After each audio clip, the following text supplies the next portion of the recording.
तो hi everyone, आज के इस वीडियो में हम लोग बात करेंगे क्लास 10 साइंस के टाइम मैनेजमेंट की। और साइंस का पेपर हो और पेपर गलती से छूट जाए तो गलती आपकी होगी, क्योंकि साइंस का पेपर थोड़ा बड़ा तो होता है, लेकिन अगर आपने टाइम मैनेज कर लिया ना तो इतना भी बड़ा नहीं होता है कि भैया हमारा पेपर छूट जाए। ऐसा नहीं होगा, क्योंकि आज का जो वीडियो है ये आपकी बहुत ज़्यादा हेल्प करेगा। ठीक उसी प्रकार जैसे आपने हमारे हिंदी के टाइम टेबल को फॉलो किया और साथ ही साथ आप लोगों ने हमारे गणित के टाइम टेबल को फॉलो किया और अपनी बोर्ड एग्ज़ाम में बहुत अच्छा स्कोर करके आए आप।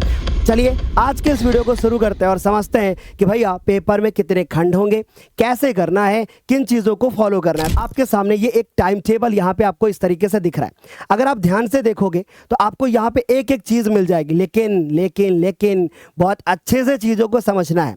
अभी देखो, जो आपका टाइम मैनेजमेंट होगा ना, अब इसी के ऊपर अगर आप डिपेंड रहेंगे तो बहुत बेहतरीन रहेगा। देखो, सबसे पहले स्टार्टिंग में क्या होता है कि 8:30 बजे यानी 8:30 पे आपको मिलता है पेपर पढ़ने का जो है चांस, यानी कि 8:30 बजे आपको पेपर मिलता है। अब आपको पेपर मिला, आपने जब उसको पढ़ना स्टार्ट किया, अब कितना टाइम हो गया भाई, 15 मिनट लगे। 15 मिनट के बाद आप लिखना स्टार्ट करते हो। लेकिन जो एक समझदार बच्चा होता है ना, उन्हीं 15 मिनट के अंदर वो अपने पूरे पेपर के एक एक बहुविकल्पी प्रश्न को पहले ही सॉल्व कर लेता है, जिनमें बिना हाथ चलाए, बिना कलम चलाए जो प्रश्न का हल निकल सकता है वो पढ़ते टाइम ही निकाल लेगा।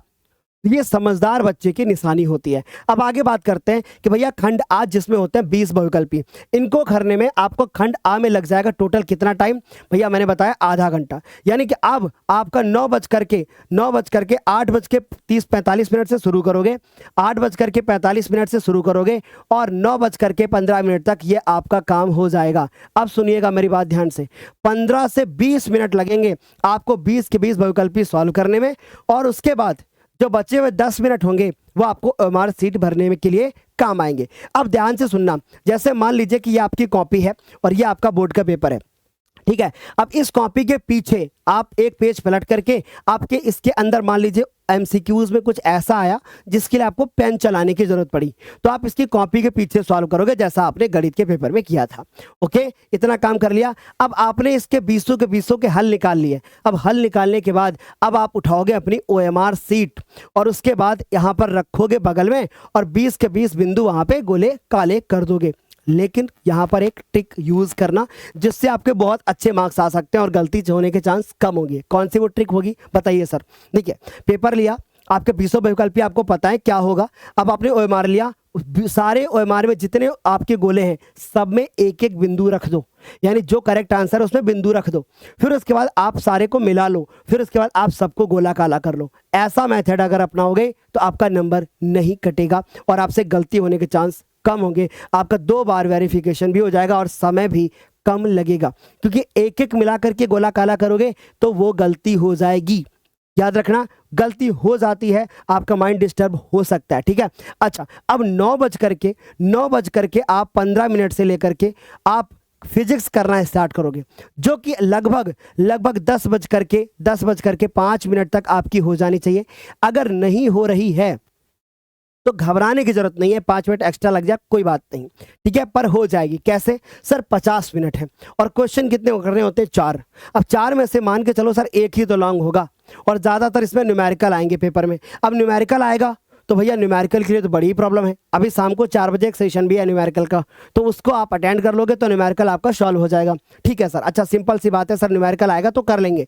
न्यूमेरिकल में समय कम लगता है, और सर अगर मान लीजिए न्यूमेरिकल के साथ में कोई एक ऐसा क्वेश्चन हमारे पेपर में आ जाए कि वो सब्जेक्टिव हो, जैसे कोई बड़ा थ्योरी वगैरह लिखना हो, तो सर कौन सा करूं, न्यूमेरिकल करूं या फिर वो थ्योरी वाला करूं? तो याद रखना भाई, यहाँ पे आपको ना न्यूमेरिकल करना है। अगर दोनों आते हैं तो न्यूमेरिकल जरूर करो, ठीक है, उसको आप छोड़ दो। क्यों? क्योंकि न्यूमेरिकल में ना अगर आपका सही हुआ तो आपको पूरे नंबर मिलेंगे, एक नंबर भी कटेगा नहीं।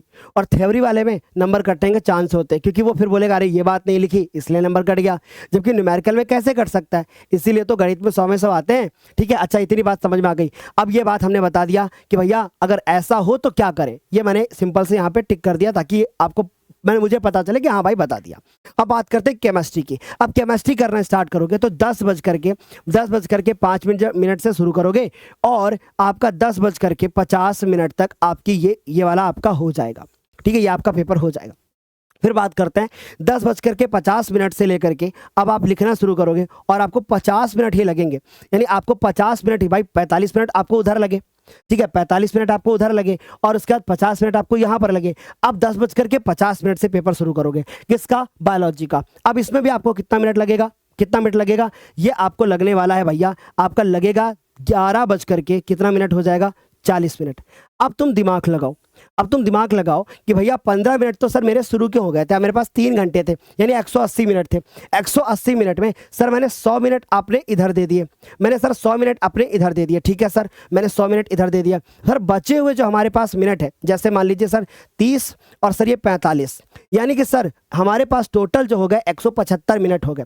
मेरे पास अभी जो है समय बचा हुआ है लास्ट का 5 मिनट, ठीक है, लास्ट का 5 मिनट हमारे पास बचा है। अब जो ये 5 मिनट आपके पास बचा हुआ है, ठीक है, जो आपका 5 मिनट बचा हुआ है, जैसे आपका जो भी टाइम बचा हुआ है, इस टाइम में क्या करोगे? कॉपी को रीचेक करोगे, अंडरलाइन करोगे। याद रखना, हो सकता है कि आपका टाइम थोड़ा सा इससे कम लगे, पर मैंने एग्जैक्ट टाइम के हिसाब से बनाया है ताकि आपका टाइम पे पेपर समाप्त हो और आप सारी चीज़ें करके आओ। फिर से एक बार रिपीट करता हूं कि शुरू के 15 मिनट निकल जाएंगे, 30 मिनट यानी कि 8:45 से लेकर के 9:15 तक आपका ओएमआर हो जाएगा।